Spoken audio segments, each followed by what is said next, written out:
And we're back. We're back with Metal Gear Resurrections. We're back with another music of Metal Gear. This will be the sixth one with my bro, my co-host, my brother from the same mother, Jonathan.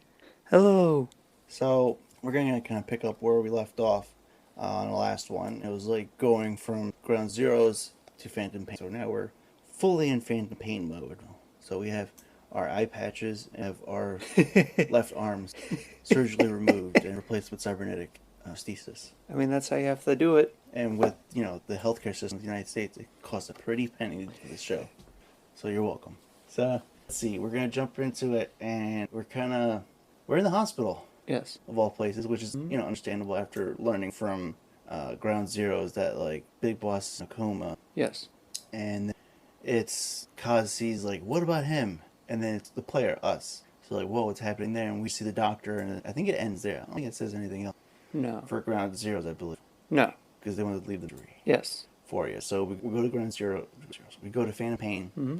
And we're in the hospital. And like any other game, what wakes us up, Jonathan? It's sort of like a running joke with Kojima and his thing. No, the doctor wakes. Mm. I don't remember. I think it's the doctor that wakes up. Or he responds to his name, right? No, what happens is that one of the nurses, I think it's like, not prepping, but like kind of like helping the patient. Oh, that's which right. is us. And then all of a sudden, of course, when they want to test our field of vision of the character, it goes straight to the nurse's booth. Ah, And I'd be okay. like, what other way would test your movement? But with like, oh, look at here, it's some boobies. Check that out. But the nurse sees us, wakes up, Yes. and then she like immediately contacts the doctor Yes. or whoever, because you get like the whole thing where it's someone communicating, and it's like V has some too. Yes. So, whatever you want, however you want to say his name, whether it's V, Snake, Punish Snake, Big Boss, he is all those. So we're what we believe to be we awoke ourselves Yes. out of the coma. Now, anybody who's played this game, they already know the story. This game's been out for now 7 years. No mystery, no spoiler tags, whatever you want to call it. I believe that we don't awake from the coma ourselves. We're actually awoken because of the whole skull fate and XOF. Yeah. Is scouring the globe searching for Big Boss. So the real Big Boss is ready. He's good to go. He's been waiting for our character for when the time comes.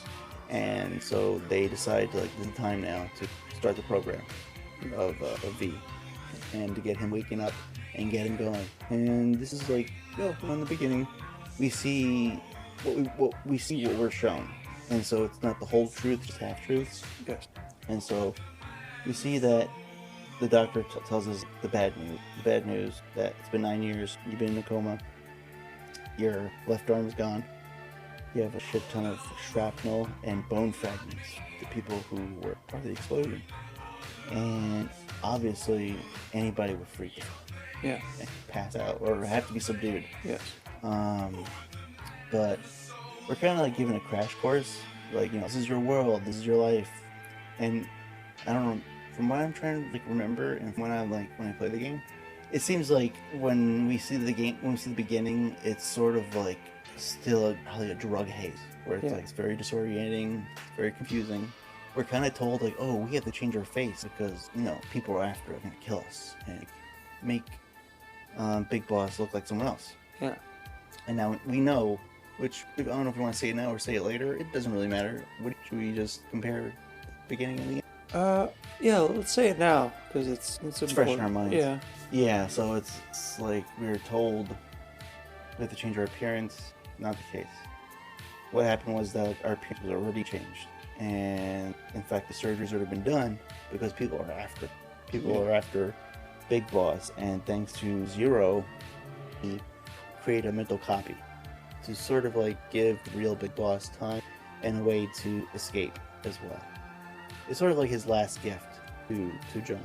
Yeah. From the fallout, because then he comes to find out that he probably wouldn't have done what Skullface did to him, and was that like disguised something that Zero was up for. I believe it was a pin from possibly, off the top of my head, I completely forgot. They made during wartime metal. Skullface uses that, laces the pin with some type of biological weapon that's like neurological. Zero cuts himself with it, enters his bloodstream, such forth, starts affecting him. And so, Zero knows his days are coming. He'll still be alive, but he won't actually be alive. He'll just be a vegetable. Someone who's just biting him until they're untimely. And so from then on, I think he sets like forth motion to kind of like get back in good with the real big boss by doing the whole mental copy, Phantom, and then getting him set up, getting basically kind of like steering Skullface in the wrong direction with like, oh, don't look at this person, look at this other person who, that's Big Boss, you should go after that person. And then seeing, give this person all the tools, all the things that he needs from all the personnel and people that go behind him to kind of like make the, like what, Ocelot says, like, let the legend come back to life. Yeah. To basically make the legend. So it's like the events of like Phantom Pain and then on are the legends you hear in all the other games about it. So determining what legend was whose is up to interpretation. Yeah. And so from 1 week up in the hospital, we're a Big Boss, but we come to find out later we're not. And we were actually the medic from Ground Zero. We're the medic. Yes. Who not only risked his life, but gave up his life in servitude to Big Boss. Yeah. So we basically, like in the ending of Phantom Pain, Big Boss says, I'm Big Boss, and so are you. It's like, now we're in it together, kind of thing. Which, I feel like it's like a cop-out. Yeah, it's tough, because essentially, Big Boss has given this guy a second chance at life, but he's actually also manipulating him. Well, he's not really giving him much of a choice. He's really like, okay, you did this for me, but you're also a body that's in place and don't have your memories, so I can use you. And I just thought about this, is that V is a fail-safe for Skullface. Big Boss is using V as a fail-safe for Skullface's plan. Yes. Skullface has his plan in motion, and he's kind of using, Big Boss is kind of using V as a decoy, but also a failsafe just in case if anything happens. As you were saying, like with Zero, or what Skullface is doing to Zero, Skullface is keeping Zero alive long enough so that Zero can see that Skullface will succeed. Yeah. That's what Skullface's plan is. I'm going to keep you alive long enough to see your plan fail and mine succeed. Yeah, Skullface doesn't know that Big Boss also has in place V as a failsafe, just in case. It's a lot. I just got, going around in circles with the plot. But because now I'm going to get lost. Oh, yeah. This is the most craziest storyline when it comes to game, because of all the other games, there hasn't been, a body double kind of storyline. No. There's been, switcheroos, you were playing this person, now you're going to play an entirely different person. Yeah, there's switcheroos, there's masked identities, there's siblings. But this is one where you're taking, it's kind of a Manchurian Candidate, where you're putting a program within a soldier and making them basically a weapon. But yeah, I think this is one where, or at least plot-wise, I think this is probably the most, and for Phantom Pain, it's a little help, it gets help from Ground Zero and the previous games, because you built up to this. The plot is not as streamlined or straightforward as like 1 and 2 is, where you have a villain with their plan and they have this plan in place, and you are the hero, you are the foil, and you have to do your best to foil every weapon and idea that the villain can come up with. This is a little different where the villain already has the plan laid out, and you still have to find ways to stop them, Hmm. but it's like, okay, but the villain keeps coming. It doesn't stop. It's Hmm. not like, oh, you foiled my plan. Well, now I have this in place. No, it's very much, it's a chess game. It's move after move. It's not so straightforward as it was before. Yeah, it's a little more complex. I like it though. I like it. Yeah, no, it's definitely a roughening tale. Mm-hmm. The other ones, because it's Yes. like, you're this person and dropped into this area because you're the hero. And this is the objective, Yeah. like stop this ultimate killing or stop this person from Yes. starting ultimate power. Yeah. And in this one, it's really like there's no objective. No. There's no briefing you like you're such and such and this is your mission. This No. one's just like you're a person who just woke up Yeah. and you don't know where you are. You don't first of all you don't know who you are. No. That's the main thing. And you're told all these things. You're told you're this person. You're told this is your injuries. You're told this is what's been going on in the world. Yeah. And basically get up and get going. And especially from the beginning, the first face you see is then Yeah. the next the doctor. Yeah. And then the next one would be a familiar face that would go on into the game as well. Yes. And that would be Quiet. Yes. That would be her code name. We don't know her real name. We know No. she was an XOF soldier Yes. who's there to kill you.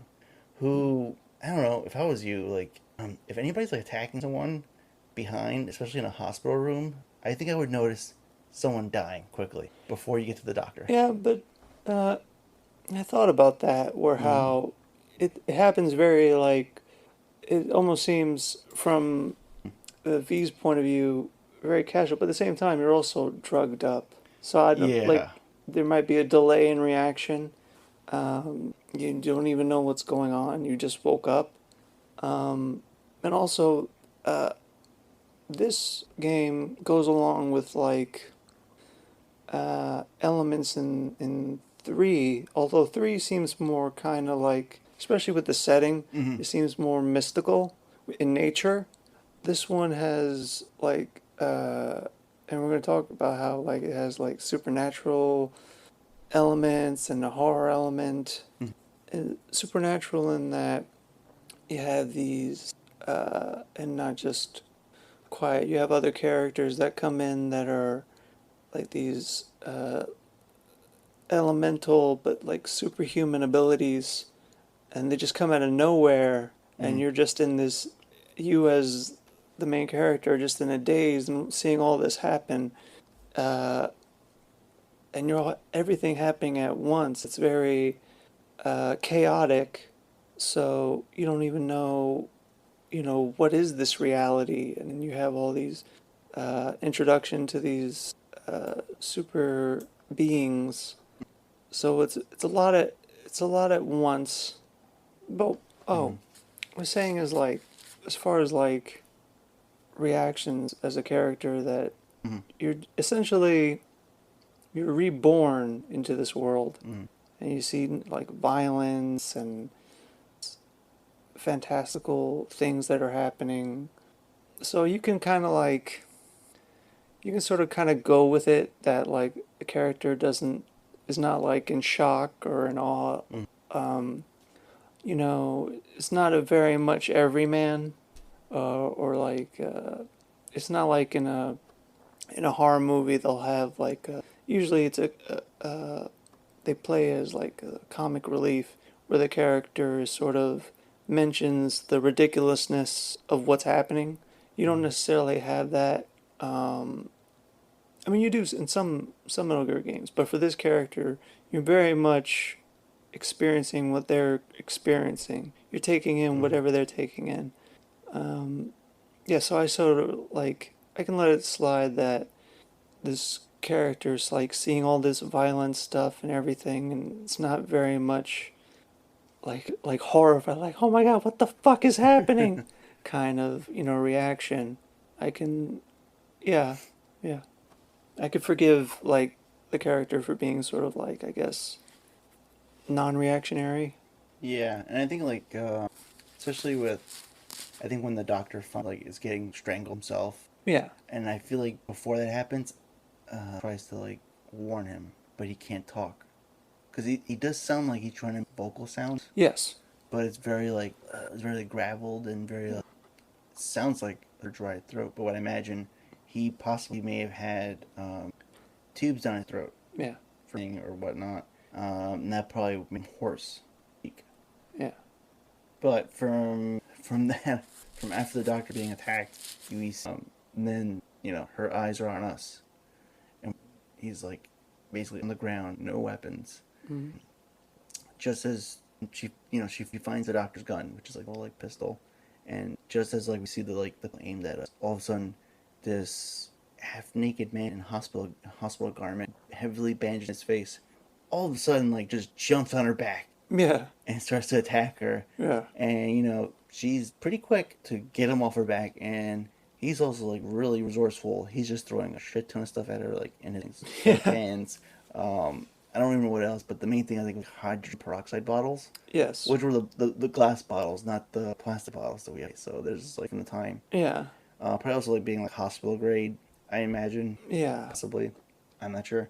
But he keeps saying like, oh crap, she's still coming. Yes. So he throws like another bottle at her. No, he lights her up first with the lighter, which when you look back on it, you go like, oh, now you know how he got that light. Yes. Because that's Big Boss, and every once in a while, he would sneak off the ward unit to go smoke a cigar. Yes. And then we will find out in the cassette tapes, pretty much has replaced codec calls and become cutscenes on their own. Yeah. Really, to pretty much like continue the story, close out any gaps, feed you information what's going on in this world. So we come to find out that Big Boss would sneak off, smoke a cigar, waiting for what we designate code name Ahab from the doctor, right? Mm-hmm. Yeah. To wake up finally, and he lights her up, and she's still coming after him. It's also like terrifying. You have this enemy that, even though Torch is still coming after the kill. Yeah. Very Terminator-ish. Yes. And then gone and throws another bottle to like really ignite her, and from then she like yells, obviously. Yeah. Because she's been inside out, jumps out the window, and the tagline, I think, is asked like, oh no, he's Ahab, right? Mm-hmm. V is Ahab, Big Boss is Ishmael. Yes. I could be getting this wrong. Yeah. I'm 100% sure. I'm not sure. think Anyway, so. I'll say Venom and Big Boss. Yeah. Or Jack and Punch Snake, Mm-hmm. however we're gonna say. Jack gives a tagline like Venom asks her like, oh, where'd she just quickly respond? I gave her a light or something. And we're kind of like, not like, but we were introduced to another character that we have no idea who he is. Identity has been hidden even from us, the player, as well. And that, like, help us get us out. Like, come follow me. Like, I'll get you out of here. Yeah. So it kind of like leads you to believe like this person possibly was like make you believe that they're there to protect you. Yeah. Because you're Big Boss, and you're the important person. Which is not true. It's the opposite, in fact. Yeah. And I'll even bring that up because like some people have like made theories and stuff like that, because when you're going through the hospital trying to escape, there's this one scene where you're in a hallway full of other people, right? Yes. And some people have like, how they like scour the video, like examine every, frame and examine every person there. And there is somebody in the front that resembles the person we've been following, Jack. Yes. With the same bandaged face. Yeah. Because everybody's in the hospital, so every patient with the same hospital garb. Yeah. So people like theorize like, oh, this person is you've been hallucinating. They're not real. Yeah. Okay, whether that's true or not, whether we want to believe it or not, here's the thing that I'm going to say is my opinion, because the only person to tell you the fact of all this is the person who created this, right? Yeah. We go and give up our opinions of what we believe, what we perceive, So this is what I perceive for that scene. This whole hospital that V has been recovering in, Zero runs it. Those are his people. Yeah. Those are his doctors. Yeah. Those are under his payroll. So if you have a hospital full of people that you're trying to hide Big Boss, who is the man who's being hunted, let's make every other male patient wear the exact same garment, the exact same bandage, even if they have injuries. This way, God forbid, they get invaded or someone comes around looking, nobody knows who's who really. Yeah. So you won't don't make the enemy's job any easier is what I'm trying to. And that's what I believe. That's what my interpretation is, because I believe when we wake up in the hospital, we also have bandages on our face, and the doctor and the nurse take it off, and they go like, "There, oh, now we can see you. Take a look at the mirror, look at your face, see how it looks." And it's kind of like one of those things, like, give me a good review on Yelp as well while you're at it. We're kind of like guided. Well, first when we go guiding through the hospital, we have to get to the elevator, right? The trusty elevator that's been throughout the whole series. The elevator is going to save us. We'll get out here quickly. As this hospital is being invaded by an entire military enemy force. Yeah. Here comes when I first played this game, the most scariest character I would see in the beginning of the game. First, we would see what looks to be like a child mantis. Yeah. Reminiscent to the first game, how we first saw Psycho Mantis was that by an elevator we see a projectile image of that person. Yes. So we see that again, and all of a sudden, coming out of the elevator is a literal man on. Yep. And not the Denzel Washington. This is, and we can break out, and then, because of spoiler. Yes. All the spoilers are gone. This game has been out. Man on Fire comes out of the elevator with a very reminiscent body build we've seen in the past. And I'm pretty sure a lot of people went on, when they first saw it, they go like, I know who that is because they look exactly like this person. And so it took me, I want to say, I think the second time when I saw Man on Fire to realize who it was, because when I played the beginning of the game, I wasn't really paying attention, looking at the scene and kind of checking out, not examining it. Man on Fire is Vulcan. Yeah. What we're to believe is that when Venom wakes up, Vulcan, not Venom, when the real Big Boss wakes up, John, from his coma, that Vulcan has awoken from whatever facility that he was in. I believe after the events of Snake Eater, he was taken by his own government and continued experimentation on the parasites that were that was on him or in him. However the parasites work, if they're like the old school version that we see with the Solid Snake games. And I believe that with Mantis, kind of almost resurrecting him to go seek out Big Boss for his revenge, because he's also filled by rage and from what happened in 3, because he had all this basically he was going to have access to a crazy amount of money that he'll never ever have to go basically kiss up to any government officials, kiss up to anybody to do whatever he wanted. He'd be his own military nation, born out of the Soviet Union, and this one man comes along and destroys that. So I can understand that rage that stayed from then on, and kind of being fuel to his fire, as it were. And he just right out the elevator, and and this took me the second time to play the playthrough to realize he's never looking at us. No. We're made to believe he's looking at us. It's because of the close proximity of Jack is to Venom Snake. Okay. We think he's looking at us and he's ready to come at us. But in fact, he was always after John. I see.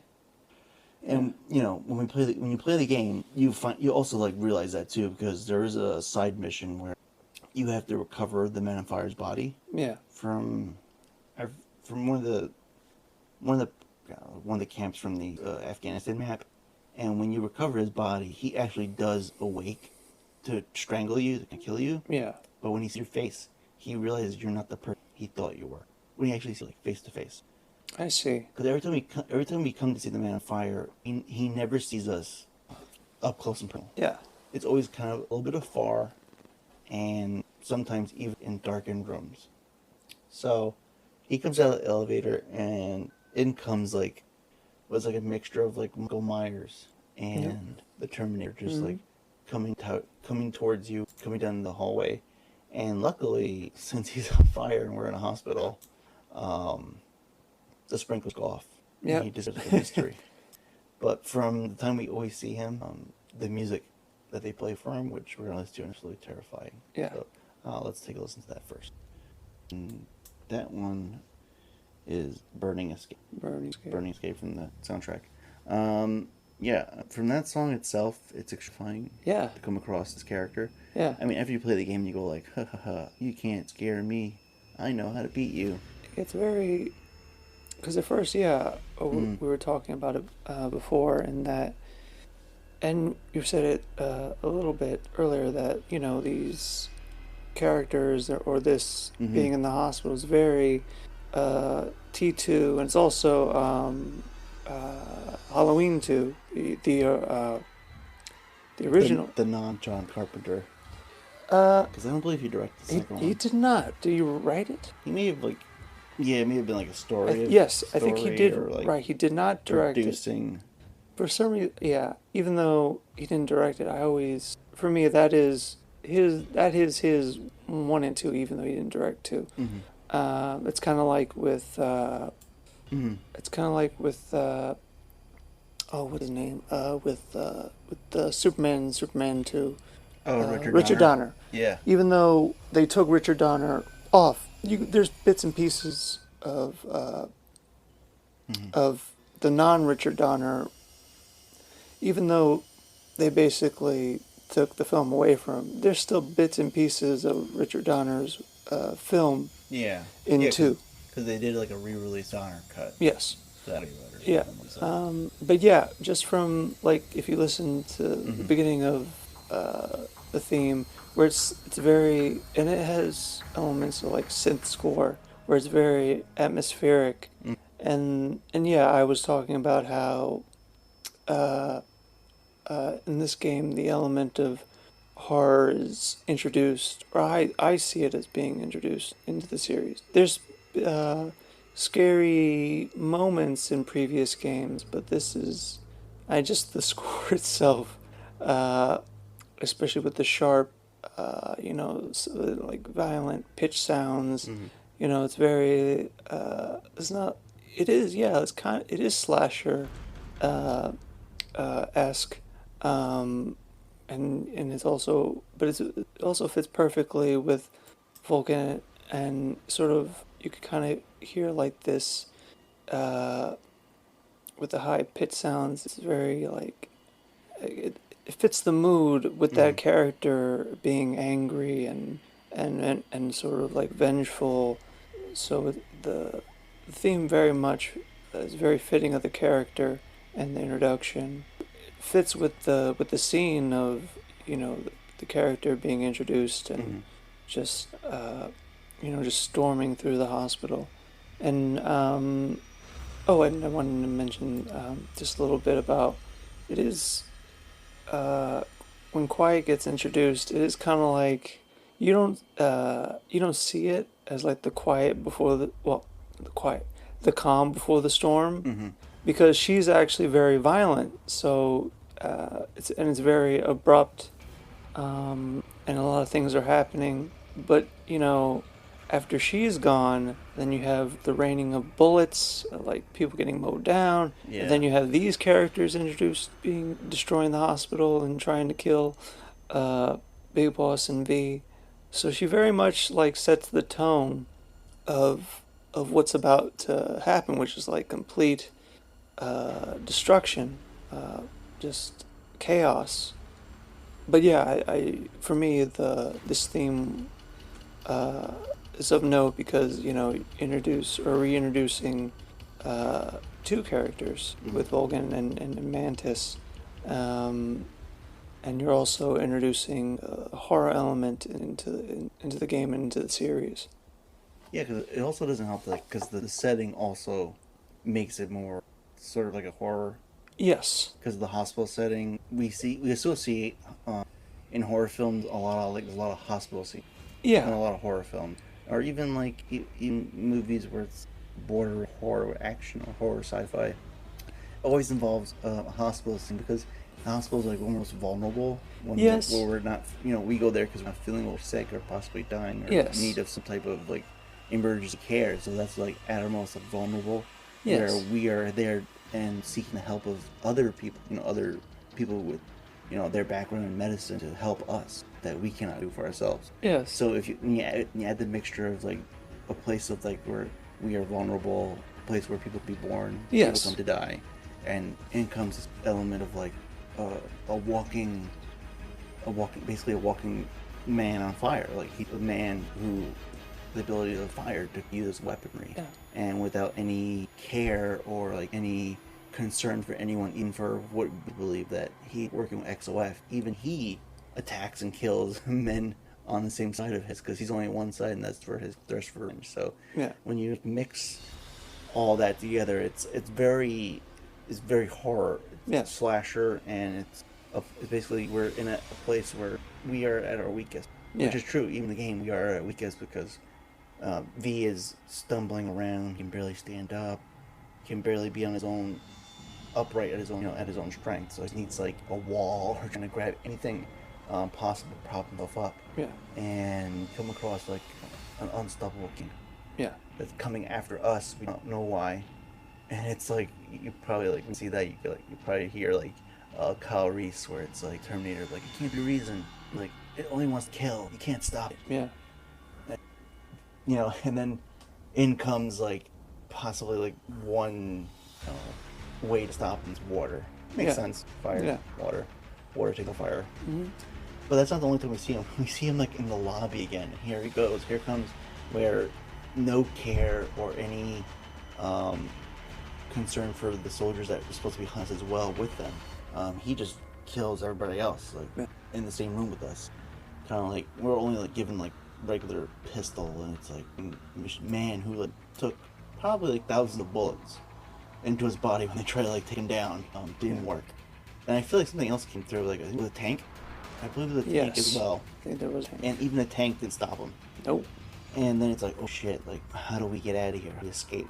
Mm-hmm. And thank God that we do escape, basically because John needs to get out.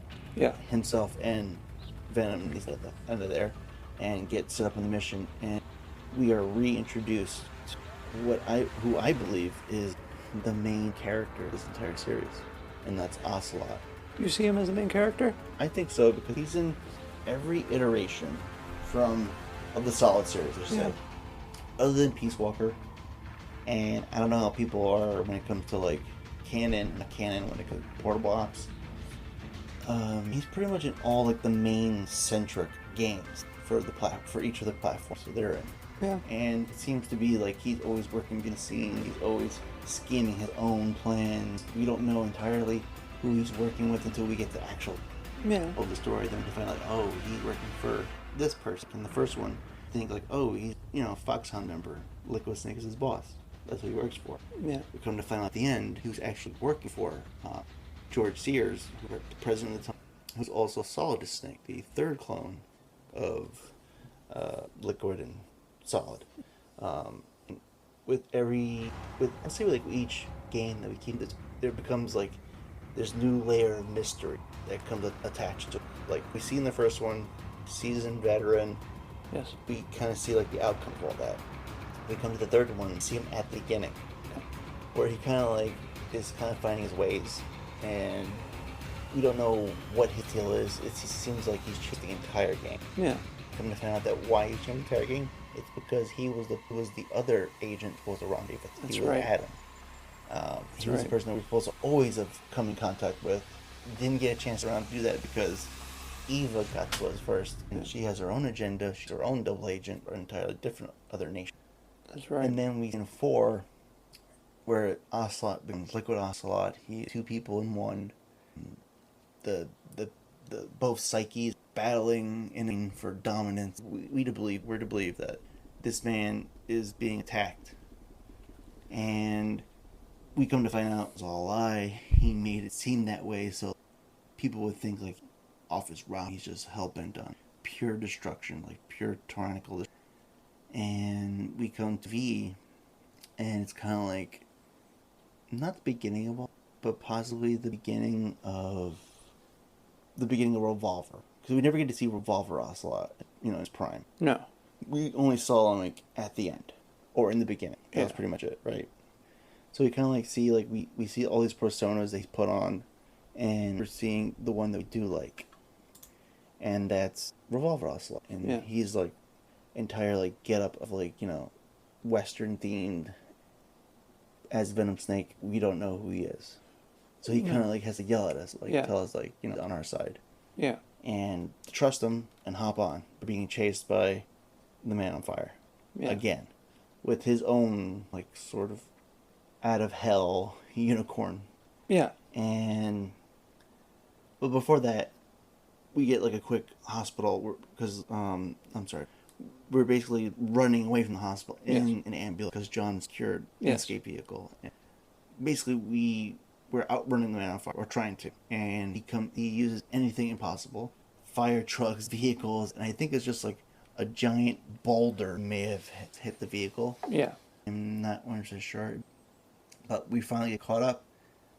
The person we were missing, we're like, we get out. Ocelot comes to the rescue on horseback, and I think that part was like pretty cool play. Yeah. Going horseback behind Ocelot and using a shotgun to try to take out the Man on Fire, and from then on out, we're sort of like reintroduced from Ocelot from his debrief. I think he's just injecting us because they do show you like you're being injected, but they don't tell you with what. Probably steroids, I imagine, to get like him going, get him back full strength as quickly as possible as they're trying to make their way to Afghanistan for the next mission. And when we finally get to Afghanistan, it's like you said before, like our character's born, we are Venom Snake or Punisher, whoever you want to say, and we're told that we have to get because he was, after the events of Ground Zeroes, he fell into heavy mercenary work. Yeah. And he was captured by Russian soldiers. Okay. And we're told, this is where he's at. Make your way to there and extract him out. Okay. And it's also like a way to introduce like this whole new world. It's sort of like open world, but it's more like sandbox. Yeah. Like you have 2 maps, Afghanistan, and you could drop into numerous drop zones later on in the game. But from here, we're shown you're on horseback and ride out. Going back to the whole Wild West theme. Yeah.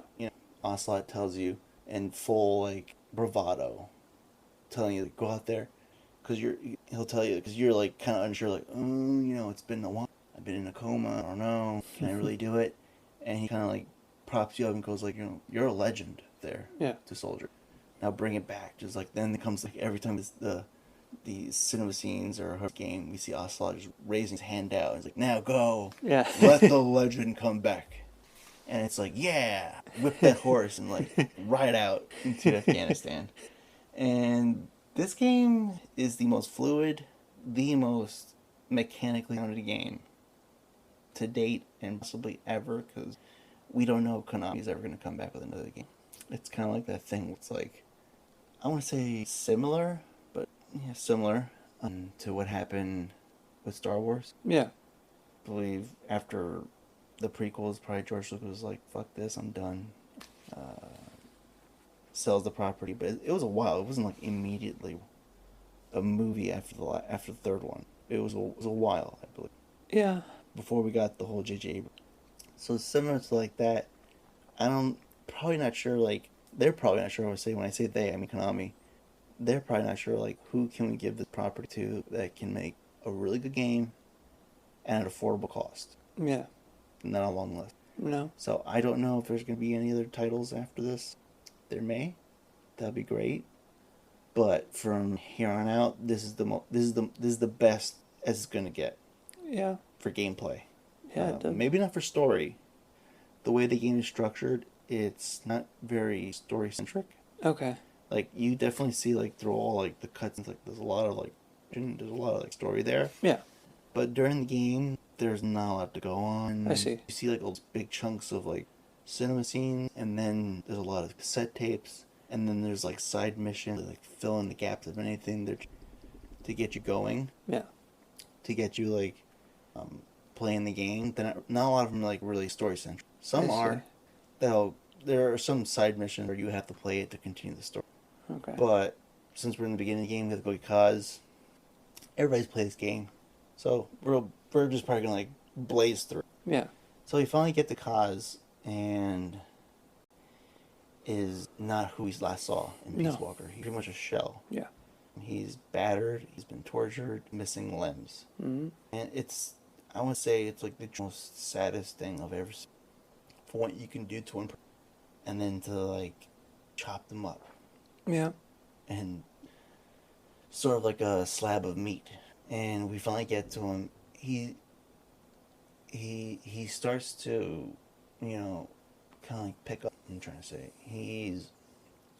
at first he's like really grateful here, but when he sees you, all of a sudden he starts to, not apprehensive, but he starts to become doubting of who you are. Okay. That's when he looks at you. He looks at you very funny because we see like something's wrong with his eye. Yes. I can only imagine what was done to them. He probably is somewhat blind, but you would know the person who you spent a long time. Let's say That's right. like quite a while with. You'll recognize that person. It's the shape of them, or even the voice. And Kaz is just sort of stunned at who comes to rescue him. Not because it's like Big Boss, but it's because there's something behind all this that's going on that he needs to find out. Yeah. He needs to get back to Mother Base. Know what's been going on, his absence. And this is also where we're introduced to like the Skull unit as well. Mm-hmm. And supposedly they captured him. So this whole entire thing was a trap, in fact. A trap for who? Was it a trap for us? Or was it a trap for the real Big Boss to possibly come out of hiding?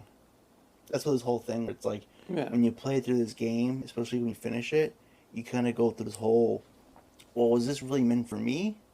Or is this meant for the real Big Boss?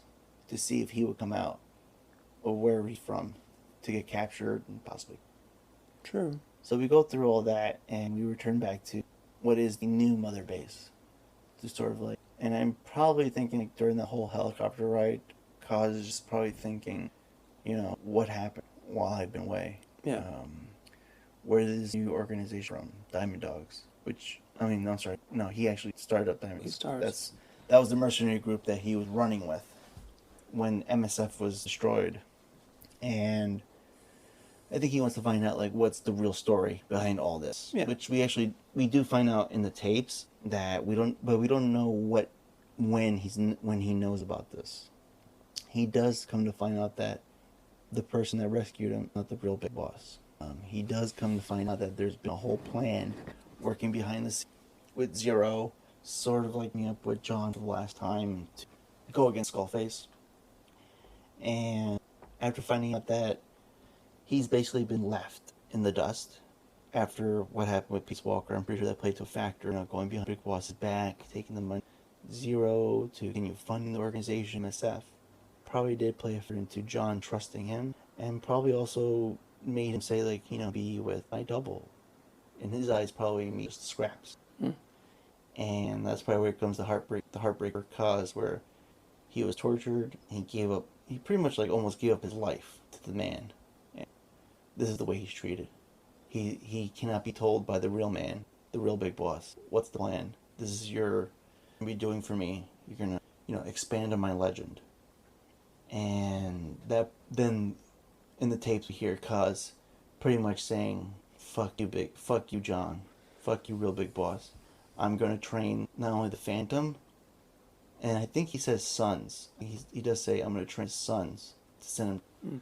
And who he relays this to, Ocelot, who's pretty much conduit in both worlds. Yeah. He's gonna be talking for Big Boss, his messenger, and whatever you want to give to him turns it to the real Big Boss. And I think that's also another, like, the last straw for Kazuhiro Miller was that, like, you couldn't even send me anything for yourself.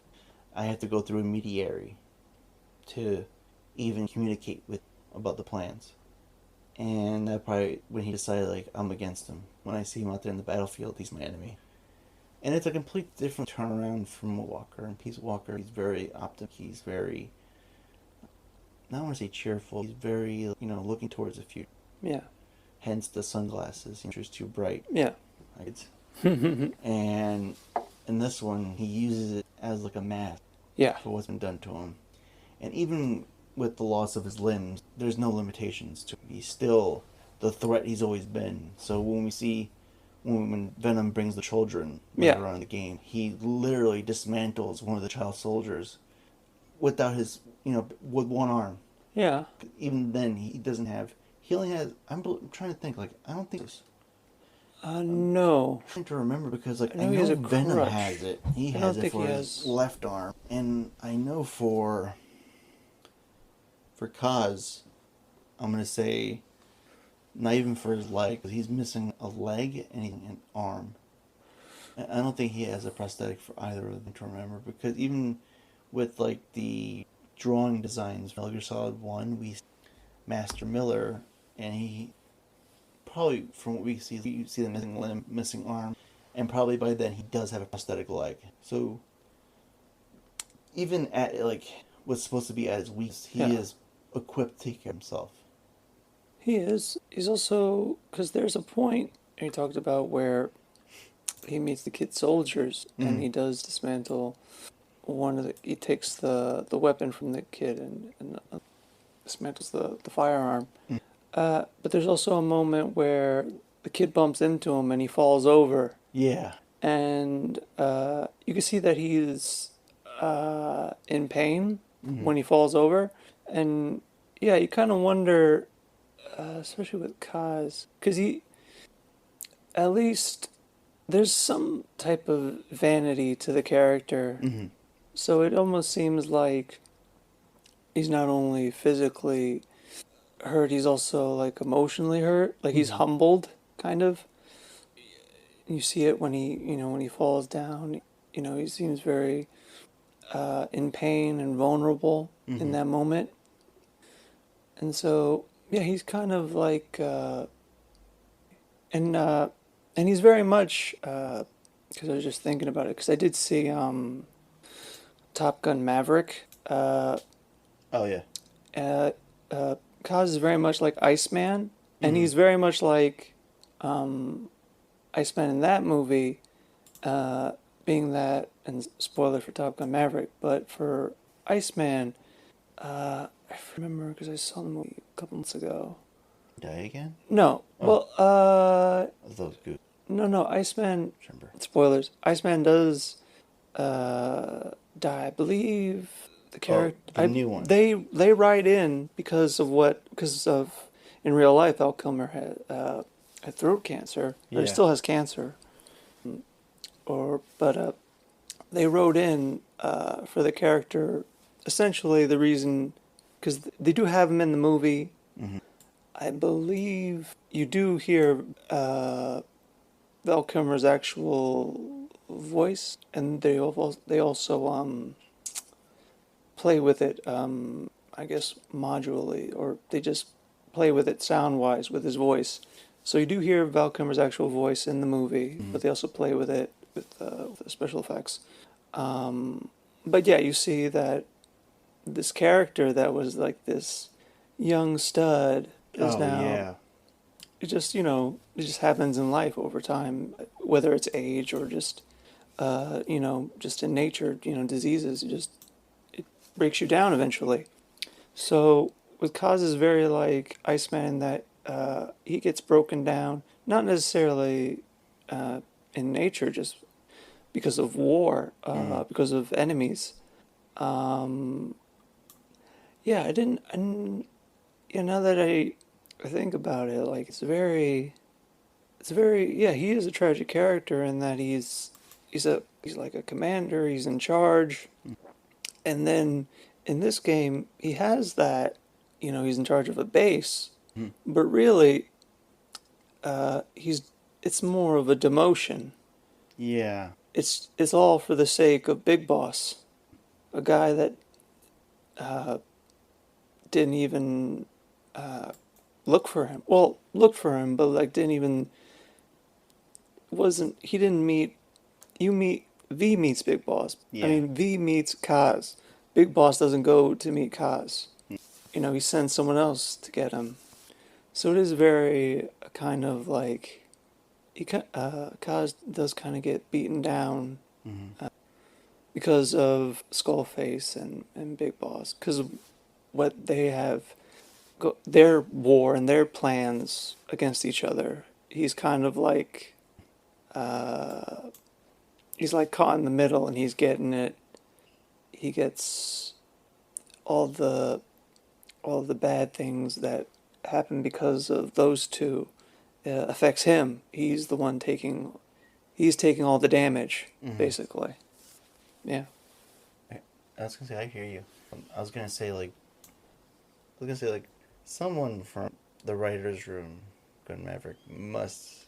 There is some influence with film. Probably. For me, it seems like it. Yeah. I would say like both characters, when we first finally see them, handsome. Not even like when you say handsome, handsome as fuck. Yeah.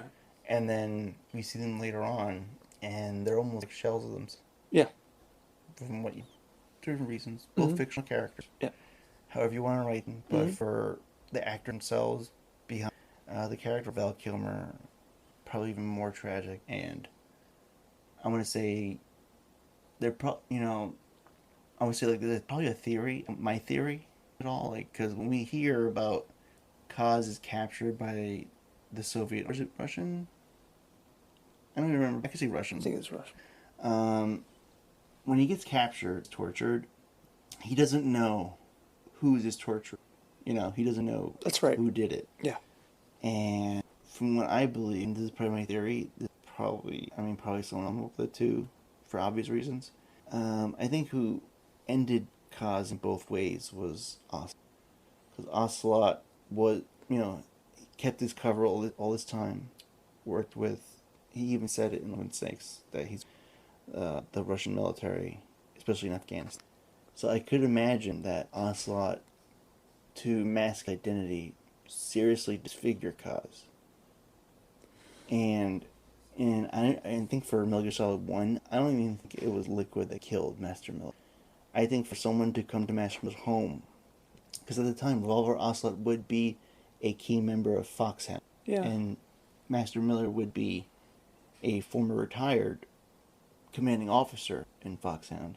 When he sees Revolver Ocelot, he was like, oh, someone from his past, someone that he possibly trusts. So I would think that maybe by earning that trust, being the end cause is what Ocelot possibly care. Yeah. It doesn't have to be a young man to kill another. No. By then, Master Miller maybe got a little rusty. Also at a disadvantage of Yeah. to another man who has all his faculties, even vision as well. So my theory is that like Ocelot was behind basically causes like disfigurement. It's possible, being that we know Revolver Ocelot, we know his history. Mm-hmm.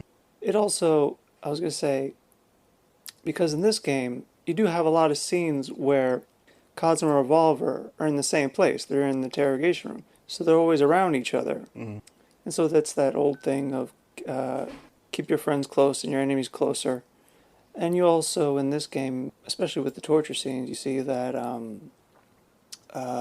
Revolver is like ruthless, but he's not like, it's not like when he was younger. No, he's more methodical. He's more methodical. It's not so, it's not so straight to violence. There's a reason for why he's doing what he's doing, or to get the answers that he wants. Mm-hmm. So yeah, I can see that Revolver would be eventually behind Kaz's demise. But that's just my theory. No, yeah. Like, we could probably find out like later on, like character, or it was Liquid. Liquid did it. Yeah. But that's just like what I think. Mm-hmm. I would Revolver Ocelot does like the type who systematically destroys him, especially with, like you said, how when we get to Mother Base, Ocelot and Kaz are always vicinity of each other. Yeah. And there is a point when we're trying to find out. I believe they're trying to see Quiet, the spy. Yes. There's this whole I want to say, like, it's very quick, but it's very aggressive. Even Miller possibly accuses of being a spy. And Ocelot turns that around on him like, yeah, I could be a spy. But so can you. We all could be spies. Yeah, it's tricky. Sort of like that. Tricky. From then on, like, even with the tapes, there are, like, times where it sounds like they're very, between the two. Because Ocelot has been granted the permission of access, Yeah. and Kaz has been underway Yeah. for like sort of like for his crimes again. Yeah. And I can see that like being like burrows and festers over years, especially with after the Fan of Pain and Everline of this whole franchise, and probably like a lot of like things that you build up and destroyed, and you're finally you're out of the game, so to speak. Yeah. And in comes like what's a somewhat friend, not foe, that may possibly turn that against. Yeah. So it's a lot of like spy games and thing where Yes. it's like we don't know who to trust, who's really on our side, and where to go to next. Yeah. It's kind of like that kind of. That's the thing I like. I really enjoyed in this franchise, is like that spy mentality. Like we don't know everyone's motives. No. Their true motivations. They tell us what they're there for. They tell us that they're here to help us. But we don't know that to be fact. And that's why there's whole like a lot of like twists and turns, half truths in the series that like really makes it like I want to say fun. Like it makes it a really enjoyable series to go through. It's also another series that gets you like really emotionally connected to these kids. Yeah. Hence the whole like how the fandom behaves when it comes to like news of like possible remasters, and it's like it's that thing where you're in a community, you want to make sure like suss out what's not true. So it's like the one thing you were told to do in the game, kind of do it outside of it in regards to community that told you what to do. Kind of like that kind of like I'm literally going in circles. I feel like trying to like bring that out. But going back to Phantom Pain, it's like we're introduced to like we go back to the fantastical, like we're fantastical characters. We've always been into those kind of characters. Yeah. But I feel like with this one, it's like rageousness. Yeah. It feels like because there's always been like characters that like had like these crazy origin stories and abilities, and it gets chopped down. Like oh, because of Ned, kind of like takes it away. Yeah. And with this one, it's hinted because parasites. But there are times where it's like, how do these things even?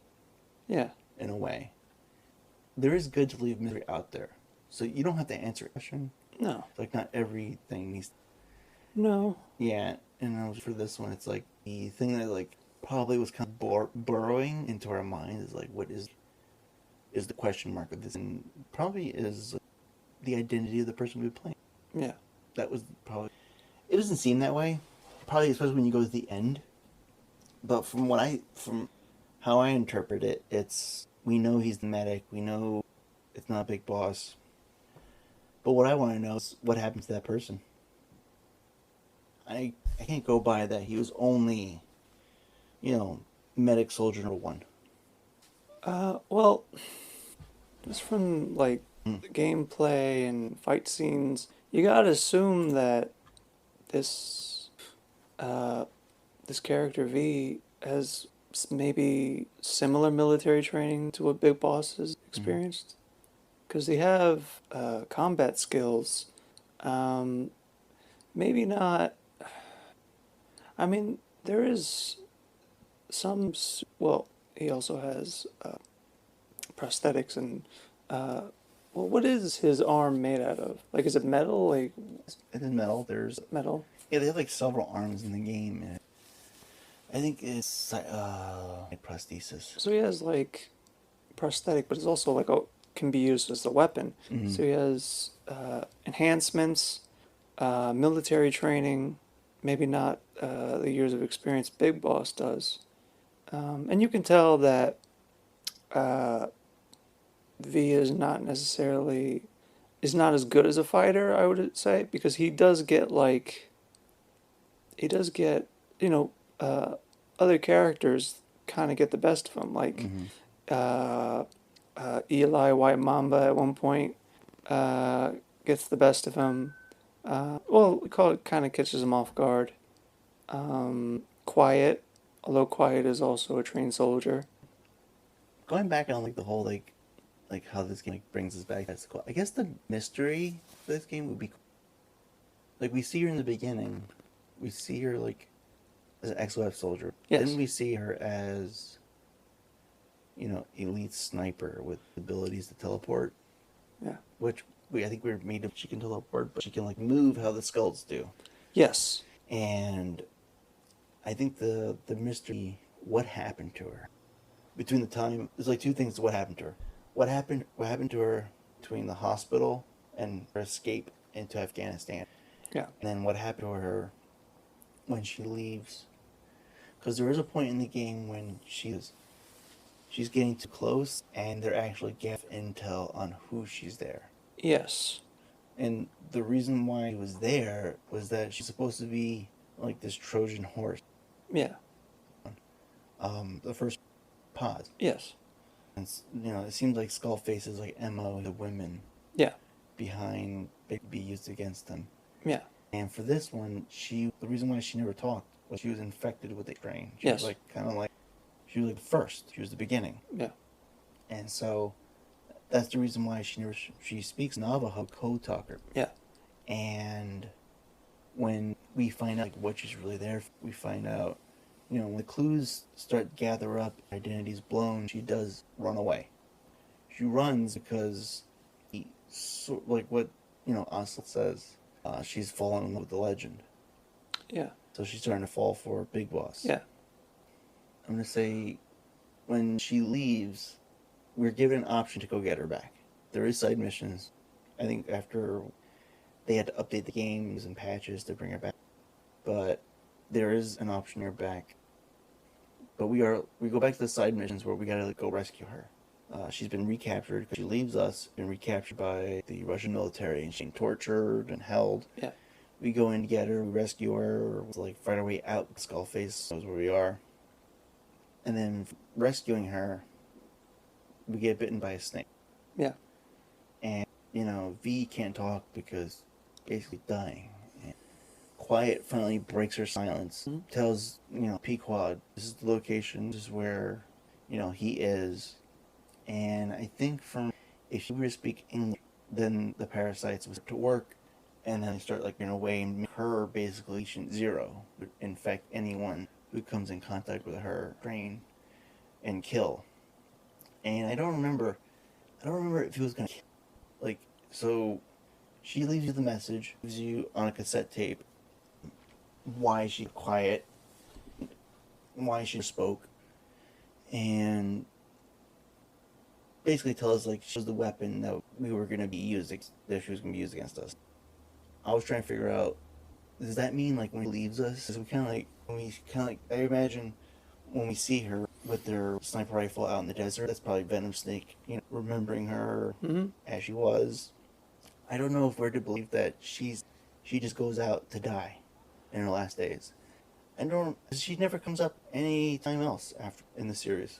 No. There's no mention of her. There's no story behind her.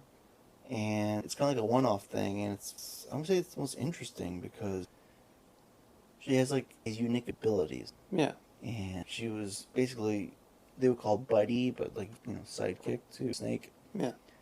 And I just want to know, like, did she die out in the desert, or did she continue her fight against whatever remaining XOF soldiers and Soviet crosshairs? I don't know. I think either way is interesting. Like if she chose to die off in the desert, that's an interesting way to go out.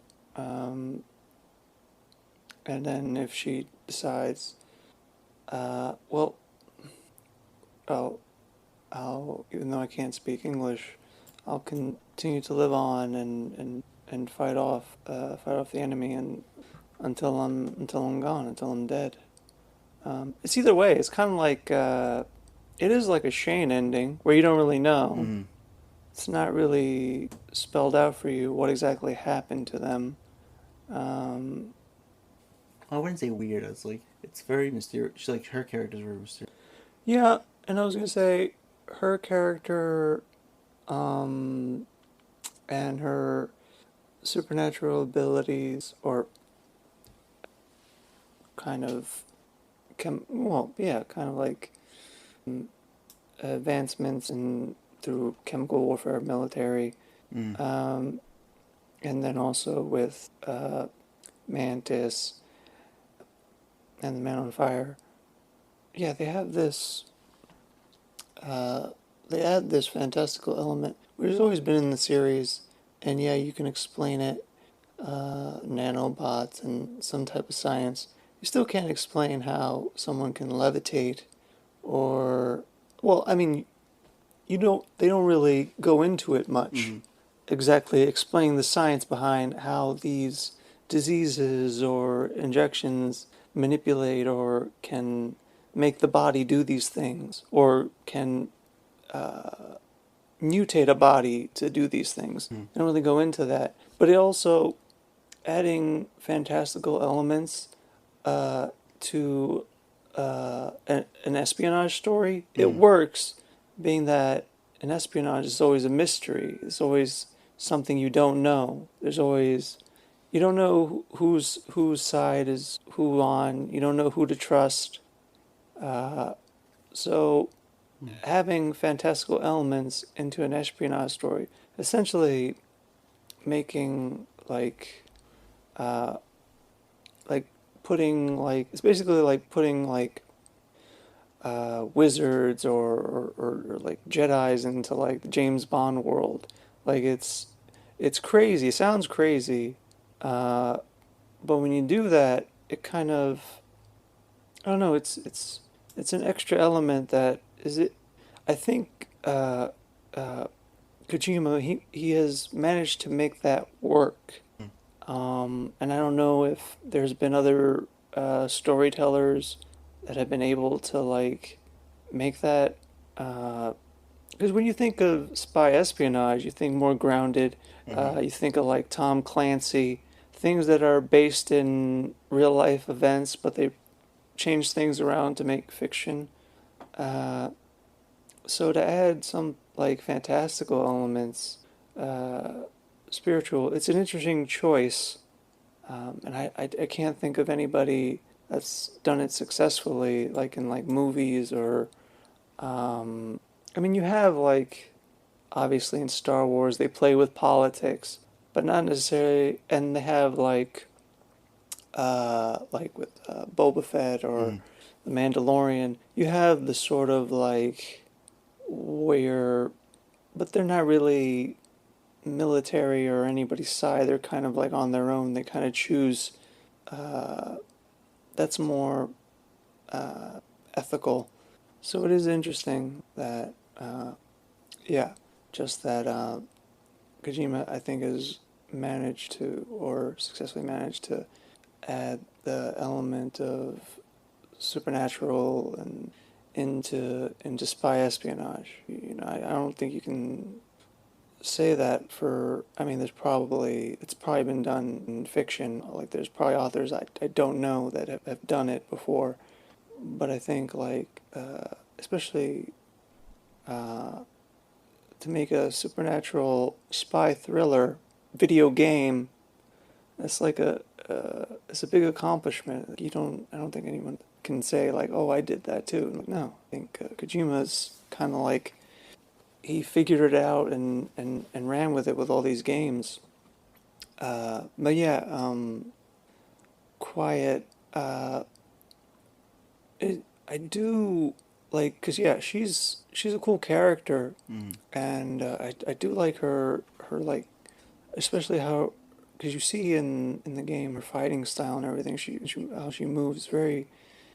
She's a very interesting character, and I do if they were to like I think she would be interesting to have like a spin-off, especially like a female lead video game. Like why wouldn't you not want to make that game, especially because they've done female led character games. You know, that's nothing new to the video game genre, but that's just another character you can do. So yeah. And I would say like that. Talking about Quiet would probably lead us into our next section too. Quiet's theme. Quiet's theme. Mm-hmm. That was sung by.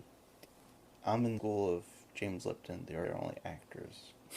The actor category put in by the Oscars. So so there'll be no competition for them Yeah. to fight against. I think that's bullshit. I mean, anybody could be like, yes, actors. But when I talk about people on screen, they're all actors. Yeah. Whether you're a man or a woman. Yeah. So that's my thing. I always go with the late great James Lipton inside the actor studio. Yeah, that's true.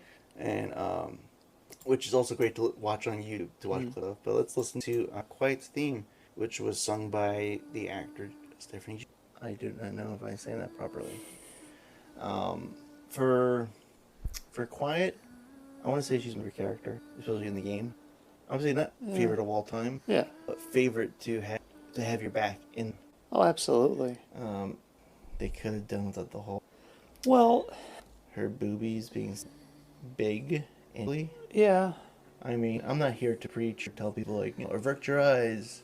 I just and I'm probably there's interviews done or people have asked Kojima exactly why the character looks the way she does. But there's always been a sort of, especially for Metal Gear Solid and but there's the James Bond influence of the femme fatale and it's also, and I just don't know what Kojima's sensibilities in that. Okay, how do you sell to a Japanese market? How do you sell to an American market, American audience, Japanese audience? What exactly, the sort of details of going into that is. So I don't know why the character has to look that way. I question why. Because she even starts out clothed. Yeah. So, and then it just seems like. I mean, they do explain going she uses her skin to breathe. Yes. And then water helps her with breathing. I'm trying to remember. I forgot. Yes, and. If she's using too much water, she'll drown. But a small top can stay on her. Yeah, you could have done a V-neck. A V-neck, outfit, But if you wanted a little cleavage. But at that point, I'm and this is me just being critical. Why did she just wear body paint at this point? There were artwork you see as they're working in production that I believe she was fully naked. Okay. And I was well, that's a wholly different game. Yeah. Entirely if that happened. But you do get the Bond influence in the end game when you can tell your original development to, work on your gear and your buddy's gear. Yeah. There are skins where it's just head to toe gold, and the gold would go back to the Bond series. Yes. And I would say, everything else excels.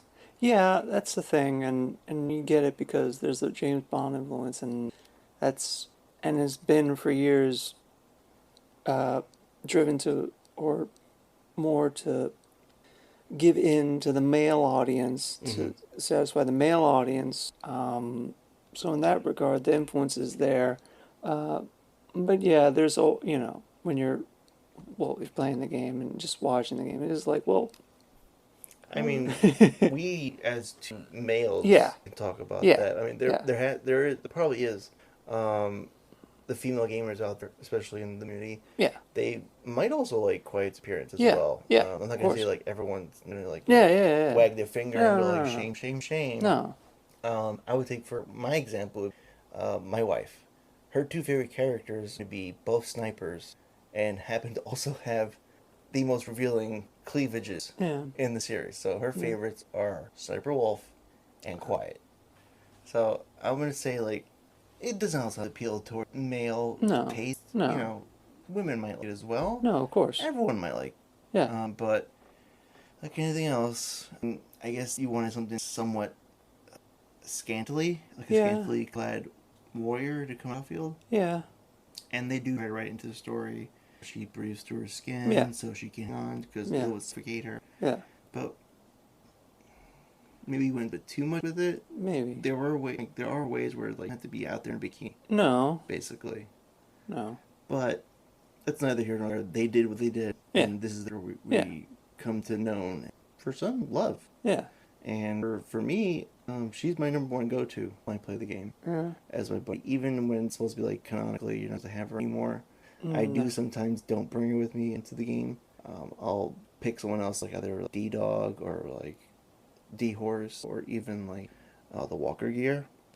But for Quiet, she's probably the character with the most question marks, and Yeah. the one that probably people don't really have a want to know. Maybe because the mystery, Yeah. when you hold the mystery, it makes it even better. Not knowing that past, not knowing what happened to these events, Yeah. it does bring like the whole thing where it's like you don't have to know everything. No. Like you don't want to see how sausage made No. because when you do, you may not like what you see. Yeah, that's true. But yeah, I would say like my take is that I enjoy Quiet, even with like not being very much dialogue in it. No. That's where it comes in loving the mystery. But she will co-talker, Yeah. and if that came to be, why did nobody realize that other base? Well, that's right. You're speaking to her in English. Maybe you ought to try a different language. Yeah. It's like you're interrogating her in English. Maybe you ought to try a different language. Yeah. You have all these intelligent and yet They they're didn't not, figure it out. realizing what's obvious. She doesn't speak English. Yeah. Why do you think to talk back to you? Yeah. But I would say that would probably be like this would be the part where take a hold. Yeah. That will return this game, but returning for the next game, we'll talk about how going back into not so not so far back like the big talk about like how we have to rescue Yeah. the reemergence of we in this game. We haven't seen him in a while. It's been and now it's time to wonder like what has he been up to, and suddenly he with the enemy, he's working for the enemy, Mm. and you get all these like issues in your head like, well, if he's working Skullface, was he behind the whole mother base destruction in Ground Zeroes? Like, did he betray us?